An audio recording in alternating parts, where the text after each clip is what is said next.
Sao Paulo in southeast Brazil is the most populous city in the southern hemisphere and one of the biggest on the planet.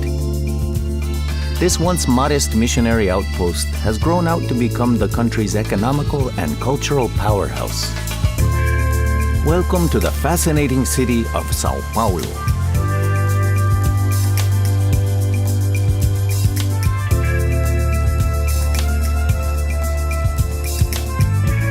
This is the city, fondly known as Sampa.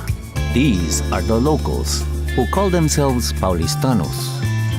And this is what brings out their passion. Strong coffee, named cafezinho. Soccer, which they call futebol. And of course, carnival. Sao Paulo may not have Rio's famous beaches, but it makes up for it in culture.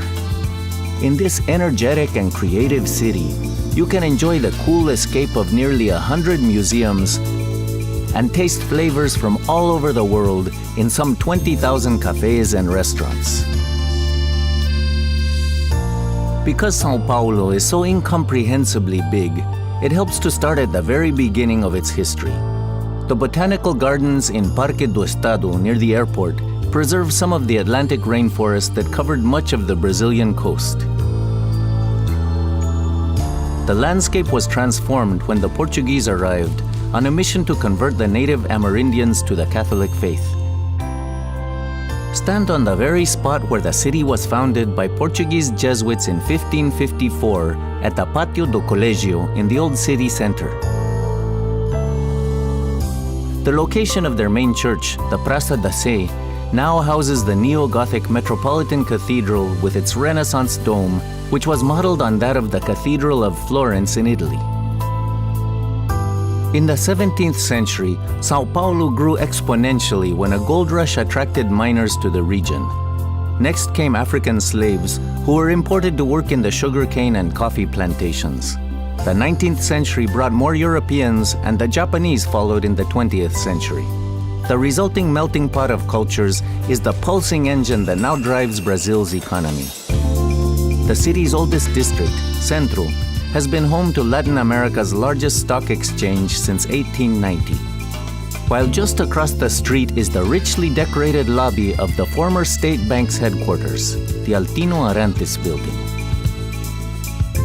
3 miles to the south, Avenida Paulista was built on the wealth of the first coffee barons. As the country's financial artery and one of the city's main thoroughfares, the boulevard pulses with the energy of about 1.5 million pedestrians per day. Apart from investing in its financial economy, Sao Paulo also has a policy of boosting its creative economy, making the city one of Brazil's most exciting cultural hubs.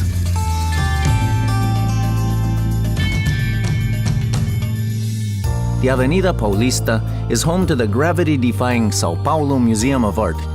Inside, view paintings by acclaimed European masters such as Van Gogh, Raphael, and Picasso, as well as Brazil's own leading artists.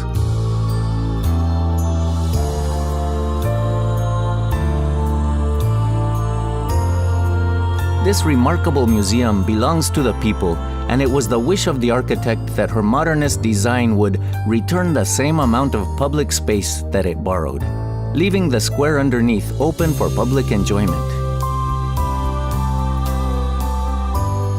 Finance and creativity go hand in hand at the Banco do Brasil, a historic financial institution that hosts one of the city's most prominent cultural centers. In a city that sees more than 1 million cars crisscrossing hundreds of miles of interconnected highways each and every day, the pedestrianized Viaduto Santa Ifigenia is a breath of fresh air. This Art Nouveau viaduct links the old center to the new center. Tour the nearby century-old Municipal Theatre, a Beaux-Arts building dedicated to ballet, opera, and other stage shows. The ornate theater was inspired by the famous opera house Palais Garnier in Paris. Find more cultural attractions to the north in the Jardim da Luz district. The historic Júlio Prestes train station has been transformed into an esteemed and elegant cultural center. While touring the grand halls of this monumental building, don't miss the Sala São Paulo, a massive wood-paneled concert hall with an adjustable ceiling. The resulting acoustics are said to rival those of the famous concert halls of Vienna and Berlin. Nearby is the oldest art museum in Sao Paulo, the Pinacoteca do Estado. Take your time here, because in this beautifully renovated school of arts and crafts, you can admire nearly 9,000 pieces, including many priceless Brazilian collections.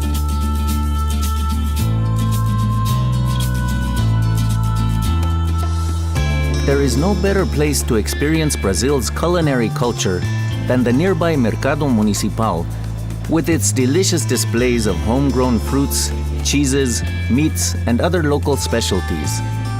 Find a table on the mezzanine level to look down on the hustle and bustle and admire the richly decorated windows of this impressive market hall. An eye-catching building of a completely different kind is the Ibirapuera Auditorium, designed by Brazil's prolific architect Oscar Niemeyer. It's part of Ibirapuera Park in the south of the city.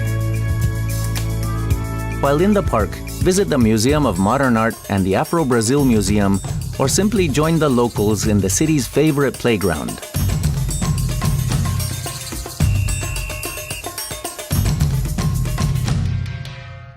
Sao Paulo wouldn't be a Brazilian city if it didn't have an arena devoted to the nation's biggest sports heroes. In the Pacaembu Stadium, soccer legends such as Pelé, Ronaldo, Romario, and Ronaldinho are on show in the highly interactive exhibits of its football museum. A short drive to the west of the stadium is Vila Madalena. Shop for unique souvenirs in one of the colorful stores or have lunch with the locals. The neighborhood is as famous for its little shops and art galleries as for its marvelous street art.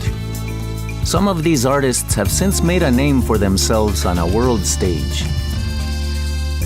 Having risen above its humble beginnings as a missionary outpost in an uncharted land, Sampa is not only Brazil's economic powerhouse, but also the guardian of its priceless, intangible assets. It's a city of culture, creativity, hospitality, and art. Sao Paulo today rides a wave of positive energy into the future and is truly a destination